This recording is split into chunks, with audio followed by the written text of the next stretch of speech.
ഈശോയിൽ ഏറ്റവും സ്നേഹമുള്ള മാതാപിതാക്കളെ, പ്രിയ സഹോദരി സഹോദരന്മാരെ, വാത്സല്യമുള്ള കുഞ്ഞുമക്കളെ, ഏഞ്ചൽ മീഡിയയിലേക്ക് ഏവർക്കും ഹൃദ്യമായ സ്വാഗതം. ഇന്ന ദിവസം മംഗളവാർത്ത കാലത്തിൻ്റെ 4-ാമത്തെ ആഴ്ചയിലേക്ക് നമ്മൾ പ്രവേശിച്ചിരിക്കുകയാണ്. ഇന്ന ദിവസം ചിന്തിക്കുവാനും ധ്യാനിക്കുവാനുമായി തിരുസഭാ മാതാവ് നൽകിയിരിക്കുന്ന തിരുവചന ഭാഗം വിശുദ്ധ മത്തായി എഴുതിയ സുവിശേഷം 1-ാം അധ്യായം 18 മുതൽ 25 വരെയുള്ള വാക്യങ്ങളാണ്. ഈ സുവിശേഷ ഭാഗത്തിലൂടെ നമ്മൾ കടന്നു പോകുമ്പോൾ ഉണ്ണീശോയുടെ ജനനവുമായി ബന്ധപ്പെട്ട ഏതാനും ചില വചനങ്ങളാണ് കാണുക. ഒപ്പം ഇന്നത്തെ സുവിശേഷത്തിലെ സവിശേഷ ശ്രദ്ധ ആകർഷിക്കപ്പെടുന്ന വ്യക്തി വിശുദ്ധ യോസേപ്പ് പിതാവാണ്. വിശുദ്ധ യോസേപ്പ് പിതാവിൻ്റെ ജീവിതവുമായി ബന്ധപ്പെട്ട 2 ചിന്തകൾ ഇന്ന ദിവസം നിങ്ങളുമായിട്ട് പങ്കുവയ്ക്കേണ്ട ആഗ്രഹിക്കുകയാണ്. ഒന്നാമത്തെ ചിന്ത ഇപ്രകാരമാണ്: ദൈവത്തെ സ്നേഹിക്കുകയും ദൈവത്തോട് വിശ്വസ്ത പുലർത്തുകയും ചെയ്യുന്നവരുടെ ജീവിതത്തിലെ എല്ലാ പ്രശ്നങ്ങൾക്കും ദൈവം പരിഹാരം കണ്ടെത്തും എന്നുള്ളതാണ് ഒന്നാമത്തെ ചിന്ത. ഇന്നത്തെ സുവിശേഷത്തിൽ യോസേപ്പ് പിതാവ് വലിയൊരു സങ്കടത്തിലൂടെ കടന്നു പോവുകയും പിന്നീട് ദൈവത്തിൻ്റെ അനുഗ്രഹത്താൽ അദ്ദേഹത്തിൻ്റെ എല്ലാ പ്രശ്നങ്ങളും പരിഹരിക്കപ്പെട്ട് വലിയൊരു സന്തോഷത്തിലേക്കും സമാധാനത്തിലേക്കും കടന്നു വരികയും ചെയ്യുന്ന രംഗങ്ങളാണ് നമ്മൾ കാണുക. ഒരു കഥ ഇപ്രകാരമാണ്: ഒരിക്കൽ 5-ാം ക്ലാസ്സിൽ പഠിക്കുന്ന കുട്ടി അവൻ്റെ അപ്പനോട് ദൈവത്തിൻ്റെ വലിപ്പത്തെക്കുറിച്ച് ചോദിച്ചു. അപ്പോൾ അത് പഠിപ്പിക്കുവാനായിട്ട് അപ്പൻ അവനെ വീടിൻ്റെ വെളിയിലേക്ക് കൊണ്ടുപോയി അല്പസമയം കാത്തിരുന്നപ്പോൾ ആകാശത്തോടെ ഒരു വിമാനം വരികയാണ്. ആ വിമാനത്തെ ചൂണ്ടിക്കാണിച്ചിട്ട് വിമാനത്തിൻ്റെ വലിപ്പം എത്രമാത്രം ഉണ്ട് എന്ന് ആ മകനോട് അപ്പൻ ചോദിക്കുകയാണ്. അപ്പോൾ ആ മകൻ പറഞ്ഞു, വിമാനം ചെറുതാണ്, ഒരു കാക്കയുടെയൊക്കെ വലിപ്പം കാണും. ആ മകൻ അങ്ങനെ പറഞ്ഞു. കുറച്ച് ദിവസങ്ങൾക്ക് ശേഷം ആ മകനെയും കൂട്ടി അപ്പൻ ഒരു എയർപോർട്ടിലേക്ക് പോയിട്ട് അവിടെ ഉണ്ടായിരുന്ന ഒരു വലിയ വിമാനം അവനെ കാണിച്ചു കൊടുത്തു. അതിനുശേഷം അപ്പൻ മകനോട് ചോദിച്ചു, ഈ വിമാനത്തിന് എത്രമാത്രം വലിപ്പമുണ്ട്?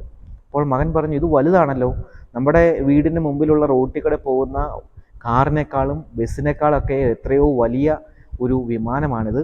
ഇതിനുള്ളിൽ 100-400-ലധികം ആളുകൾ കയറുമെന്ന് ആണ് എനിക്ക് തോന്നുന്നത് എന്നൊക്കെ പറഞ്ഞ് ആ മകൻ അങ്ങനെ വാചാലനായി. തുടർന്ന് ആ പിതാവ് അവനോട് ഇങ്ങനെ പറയുകയാണ്: ഇതുപോലെയാണ് ദൈവത്തിൻ്റെ വലുപ്പവും നമ്മൾ മനസ്സിലാക്കേണ്ടത്. ദൂരെ നിന്ന് നോക്കുന്നവർക്ക് ദൈവം വളരെ ചെറുതാണ്, എന്നാൽ ദൈവത്തോട് അടുത്ത് ഇടപഴകുന്ന വ്യക്തികൾക്ക് ദൈവം വളരെ വലിയൊരു വ്യക്തിയാണ്. എല്ലാ ദിവസവും പ്രാർത്ഥിക്കുകയും ദൈവത്തോട് എല്ലാ ദിവസവും പേഴ്സണലായിട്ട് വ്യക്തിപരമായിട്ട് സംസാരിക്കുകയൊക്കെ ചെയ്യുന്ന വ്യക്തികളുടെ ജീവിതത്തിൽ ദൈവം വലിയ ഒരു ദൈവം തന്നെയാണ്. എന്നാൽ ദൈവത്തെക്കുറിച്ച് കേൾക്കുമ്പോൾ തന്നെ അതിൽ നിന്ന് ഓടി അകലുകയും ദൈവികമായ ഒരു കാര്യങ്ങളിലും താല്പര്യമില്ലാതെ വ്യാപരിക്കുകയും ചെയ്യുന്ന വ്യക്തികളുടെ ജീവിതത്തിൽ ദൈവം വളരെ നിസ്സാരവാനായിരിക്കും.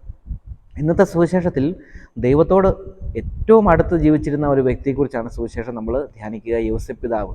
യോസേപ്പ് പിതാവിനെ സുവിശേഷം വിളിക്കുന്നത് നീതിമാൻ എന്നാണ്. പഴയ നിയമ പശ്ചാത്തലം അനുസരിച്ച് ഒരു വ്യക്തിയെ നീതിമാൻ എന്ന് വിളിക്കണമെങ്കിൽ അതിൻ്റെ പിന്നിലെ കാരണം അദ്ദേഹം ദൈവത്തിൻ്റെ കൽപ്പനകളും പ്രമാണങ്ങളും കുറ്റമറ്റ വിധം ജീവിക്കുന്ന വ്യക്തിയായിരിക്കണം.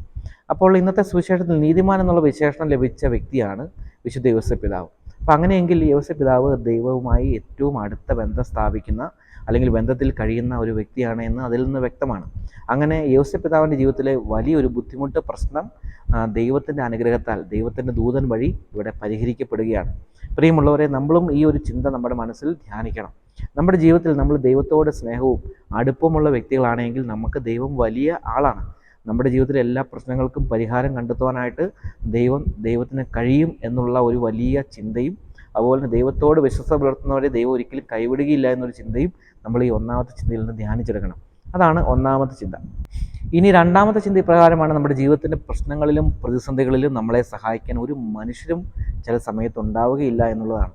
ഇന്നത്തെ സുവിശേഷത്തിൽ യോസേപ്പ് പിതാവിൻ്റെ മനസ്സിലൂടെ കടന്നു പോകുന്ന നൊമ്പരങ്ങൾ കാണാനായിട്ടും അദ്ദേഹത്തെ ആശ്വസിപ്പിക്കുവാനായിട്ടും അദ്ദേഹത്തിൻ്റെ കൂടെ ആരുമില്ല എന്നുള്ള ഒരു കാര്യം നമ്മൾ മനസ്സിലാക്കണം. ജീവിതത്തിൻ്റെ ചില പ്രശ്നങ്ങളിലൊക്കെ അങ്ങനെയാണ്. നമ്മുടെ ജീവിതത്തിൽ ചില പ്രശ്നങ്ങളിലെങ്കിലും നമ്മുടെ കൂടെ ആരും കാണാത്ത സാഹചര്യങ്ങളുണ്ടാവാം. ഒരിക്കൽ എനിക്ക് പരിചയമുള്ള ഒരു വ്യക്തി, അദ്ദേഹത്തിൻ്റെ ജീവിതത്തിൽ ഒരു ബുദ്ധിമുട്ടുണ്ടാവുകയും അദ്ദേഹത്തിന് സ്വന്തം നാട്ടിൽ നിന്ന് മാറി നിൽക്കേണ്ട ഒരു സാഹചര്യം ഉണ്ടായി. അപ്പോൾ അദ്ദേഹത്തെ കാണുവാനായിട്ട് ഞാനും എൻ്റെ 1-2 സുഹൃത്തുക്കൾ അങ്ങനെ പോവുകയാണ്. അദ്ദേഹവുമായി സംസാരിച്ചപ്പോൾ അദ്ദേഹത്തിൻ്റെ നൊമ്പരങ്ങളൊക്കെ അദ്ദേഹം പങ്കുവച്ചു. അദ്ദേഹം പങ്കുവച്ചൊരു കാര്യം ഈ പറഞ്ഞൊരു കാര്യം കൂടിയാണ്: നമ്മുടെ ജീവിതത്തിൽ ബുദ്ധിമുട്ടുകൾ ഉണ്ടാകുമ്പോൾ നമ്മുടെ കൂടെ നിൽക്കുവാനായിട്ട് ആരും ഉണ്ടാവുകയില്ല. ഉണ്ടാകുന്ന ബുദ്ധിമുട്ടുകളുടെ വലിപ്പ ചെറുപ്പ വ്യത്യാസം അനുസരിച്ച് കൂടെ നിൽക്കുന്നവരുടെ എണ്ണത്തിലും വ്യത്യാസങ്ങൾ വരാം എന്നും അദ്ദേഹം പങ്കുവച്ചു. തുടർന്ന് അദ്ദേഹത്തിൻ്റെ അടുത്ത് നിന്നിരുന്ന ഒരു നായയെ ചൂണ്ടിക്കാണിച്ചിട്ട് ഞങ്ങളോട് ഇങ്ങനെ പറഞ്ഞു: ഞാൻ ഭക്ഷണമൊക്കെ ഉണ്ടാക്കിയാണ് കഴിക്കുന്നത്. ഞാൻ കഴിച്ചിട്ട് മിച്ചമുള്ള ഭക്ഷണം ഈ നായയ്ക്ക് കൊടുക്കും. ആ നായ അതിൻ്റെ സ്നേഹം കാണിക്കുന്നുണ്ട്. ഞാൻ എൻ്റെ വിഷമങ്ങളൊക്കെ ഞാൻ ഇപ്പോൾ ഈ നായയോടാണ് പറയുന്നത്. അവനും ഞാനും വളരെ കൂട്ടാണ്. എനിക്ക് വലിയൊരു ആശ്വാസമാണ് ഈ അയൽവക്കത്തെ ഏതോ ഉള്ളൊരു നായയാണ്. ആ നായ എനിക്ക് വലിയൊരു ആശ്വാസമാണ് എന്ന് അദ്ദേഹം പങ്കുവയ്ക്കുകയാണ്. പ്രിയമുള്ളവരെ, നമ്മുടെ ജീവിതത്തിലും പ്രശ്നങ്ങളും പ്രതിസന്ധികളൊക്കെ ഉണ്ടാവും. ചിലപ്പോൾ ഒരു ആക്സിഡൻ്റ് ആവാം, ചിലപ്പോൾ ഒരു മരണമാകാം, അല്ലെങ്കിൽ നമ്മുടെ രോഗങ്ങളാവാം, അല്ലെങ്കിൽ സാമ്പത്തിക ബുദ്ധിമുട്ടുകളാകാം, തെറ്റിദ്ധരിക്കപ്പെടുന്ന അവസ്ഥകളാകാം. എന്തെങ്കിലുമൊക്കെ പ്രശ്നങ്ങളില്ലാത്ത മനുഷ്യർ ഈ ഭൂമിയിലില്ല. എല്ലാ മനുഷ്യർക്കും ഉണ്ട്, നമ്മൾ ഓരോരുത്തർക്കും ഉണ്ട്. അപ്പോൾ പ്രശ്നങ്ങളിലും പ്രതിസന്ധികളിലും അതിൻ്റെ ചെറുപ്പ വ്യത്യാസം അനുസരിച്ച് കൂടെ നിൽക്കുന്നവരുടെ എണ്ണത്തിലും വ്യത്യാസം ഉണ്ടാവും. നമ്മൾ മനസ്സിലാക്കിയിരിക്കേണ്ട ഒരു കാര്യം, ചില സമയത്തെങ്കിലും നമ്മുടെ പ്രശ്നങ്ങൾ മറ്റുള്ളവർ പങ്കുവയ്ക്കാൻ പറ്റാത്ത പ്രശ്നങ്ങളൊക്കെ ആവും. ആ ഒരു പ്രശ്നങ്ങളിലൊക്കെ നമ്മൾ ഒറ്റപ്പെട്ട മനുഷ്യരായിട്ട് മാറേണ്ട സാഹചര്യങ്ങളുണ്ട്. എങ്കിലും ഈ ഒരു ചിന്തയ്ക്ക് ഒരു മറുവശം കൂടെ ഉണ്ട്. യോസേപ്പ് പിതാവ് ഈ പ്രശ്നങ്ങൾക്ക് നടുവിലും ശാന്തനായി ഉറങ്ങിയത് എന്തുകൊണ്ടാണ്? അദ്ദേഹത്തിന് ഉറപ്പുണ്ടായിരുന്ന എൻ്റെ പ്രശ്നങ്ങളെല്ലാം എൻ്റെ ദൈവം പരിഹരിച്ചു തരും എന്നുള്ള ഒരു ഉറപ്പുള്ളതുകൊണ്ടാണ് അദ്ദേഹം ശാന്തനായി ഉറങ്ങിയത്. നമുക്കും പ്രശ്നങ്ങൾ ഉണ്ടാകുമ്പോൾ നമ്മൾക്കും ഈ ഒരു മനോഭാവം വേണം. എൻ്റെ എല്ലാ പ്രശ്നങ്ങൾക്കും പരിഹാരം മനുഷ്യൻ്റെ ഭാഗത്തുനിന്നുണ്ടായില്ലെങ്കിലും ദൈവത്തിൻ്റെ ഭാഗത്തുനിന്നുണ്ടാകും എന്നുള്ളൊരു ചിന്ത നമ്മുടെ ജീവിതത്തിലും ഉണ്ടാകണം. അപ്പോൾ നമുക്ക് വലിയൊരു ആശ്വാസവും സന്തോഷവും ലഭിക്കും. ഈ രണ്ട് ചിന്തകളും വളരെ പ്രധാനപ്പെട്ടതാണ്. ഈ രണ്ട് ചിന്തകൾ ധ്യാനിച്ചുകൊണ്ട് നമുക്ക് നമ്മുടെ ജീവിതത്തെ ക്രമപ്പെടുത്താനായിട്ട് പരിശ്രമിക്കാം. ദൈവം നമ്മെ അനുഗ്രഹിക്കട്ടെ. എല്ലാവർക്കും ഈശോ മിശിഹായ്ക്ക് സ്തുതിയായിരിക്കട്ടെ.